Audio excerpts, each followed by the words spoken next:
Hello friends, welcome to my channel. આજે આપણે સાંજ માટે પરફેક્ટ માપ સાથે લારી પર મળે તેવું ટેસ્ટી ગુજરાતી ખીચું બનાવીશું. એના માટે માપ માટે એક વાટકી સેટ કરી લેવાની. આ એક વાટકીના માપથી મેં 2 વાટકી ચોખાનો લોટ લીધો છે. હવે આ જ વાટકીના માપથી આપણે 6 વાટકી પાણી લઈશું. એટલે 1 વાટકી ચોખાના લોટની સામે 3 વાટકી પાણી લેવાનું છે. હવે આપણે પાણીને ઢાંકીને ગરમ થવા દઈશું. પાણીને મેં 2 થી 3 મિનિટ જેવું સરસ ગરમ કરી લીધું છે. હવે પાણીમાં અડધી ચમચી અજમો, 1 ચમચી જીરું, 1 ચમચી મીઠું અને અડધી ચમચી જેવું લીલા મરચાંની પેસ્ટ ઉમેરીશું અને મિક્સ કરી લઈશું. લીલા મરચાંની પેસ્ટ તમે તમારી તીખાશ પ્રમાણે વધારે કે ઓછી કરી શકો છો. હવે પાણીને ઢાંકીને આપણે ઉકળવા દઈશું. મેં પાણીને 10 મિનિટ જેવું ઉકાળી લીધું છે. પાણી જેટલું ઉકળશે એટલું જ ખીચું સરસ બનશે. પાણીને તમે 10 થી 12 મિનિટ જેવું ઉકળવા દેશો એટલે તમારા ખીચામાં લમ્સ નહીં બને અને ખાવામાં સરસ સોફ્ટ બનશે. કિનારીએ મરચાં લાગી ગયા છે તે આપણે પાણીમાં મિક્સ કરી લઈશું.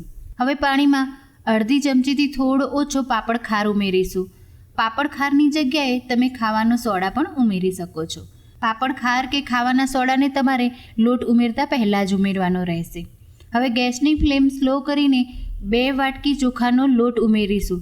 આ રીતે સતત વેલણની મદદથી આપણે લોટને પાણીમાં મિક્સ કરતા રહીશું એટલે સહેજ પણ ખીચામાં ગાંઠો નહીં બને. તમે જોઈ શકો છો ખીચું સરસ ઢીલું બન્યું છે એટલે પાણી બરોબર છે. ઘણી વખત ચોખાની વેરાયટી પ્રમાણે પાણી વધારે કે ઓછું થઈ શકે છે. જો તમને અત્યારે ખીચું ઠીક લાગે તો તમારે થોડું ગરમ પાણી ઉમેરીને મિક્સ કરી લેવાનું. તમે જોઈ શકો છો ખીચું સરસ સોફ્ટ બન્યું છે. હવે આપણે ખીચાને સ્ટીમ કરી લઈશું. એના માટે મેં સ્ટીમરમાં પહેલેથી જ પાણી ગરમ કરવા મૂકી દીધું હતું. હવે ઢોકળાની પ્લેટ પર આપણે થોડું તેલ લગાવી લઈશું જેથી પ્લેટમાં ખીચું ચોંટી ન જાય. હવે પ્લેટમાં આપણે બધા ખીચાને આ રીતે પાથરી લેવાનું છે અને ઢાંકીને મીડિયમ ફ્લેમ પર 10 થી 12 મિનિટ જેવું બફાવા દઈશું. મેં ખીચાને 10 થી 12 મિનિટ જેવું બફાવા દીધું છે અને તમે જોઈ શકો છો ખીચું લારી પર મળે એના કરતાં પણ સરસ સોફ્ટ બન્યું છે. હવે ખીચાને સર્વ કરી લઈશું. ગરમા ગરમ ખીચાને હું બાઉલમાં લઈ લઈશ. ઉપરથી 1 ચમચી સિંગ તેલ ઉમેરીશું અને ઉપરથી થોડો આચાર મસાલો ભભરાવી લઈશું. આ ખીચું લારી પર મળે એના કરતાં પણ વધારે ટેસ્ટી બન્યું છે અને સોફ્ટ પણ બન્યું છે.